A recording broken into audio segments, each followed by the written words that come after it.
கழுத்து திருப்பி பாருங்க. திருப்புங்க நல்லா. இந்த பக்கம் திருப்புங்க. ரெண்டு பக்கமும் திருப்புங்க. திருப்புங்க நல்லா. இப்ப பாருங்க. திருப்புங்க நல்லா. கை தூக்குங்க. இப்போ தூக்குங்க நல்லா. தூக்கலாம். நல்லா இன்னும் தூக்குங்க. தூக்குங்க இன்னும். நேர் பண்ணுங்க. இன்னும் நேரு. விடுங்க. விடுங்க.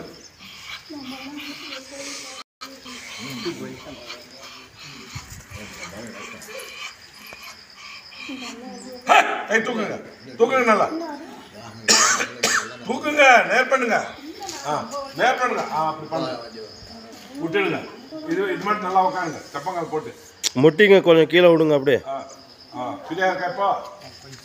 இடுப்பு வலி இருக்கா இப்போ? இல்ல இருக்குதா இப்போ? இருக்கா பாருங்க. இப்போ நடந்து பாருங்க. எழுந்து இல்லையா?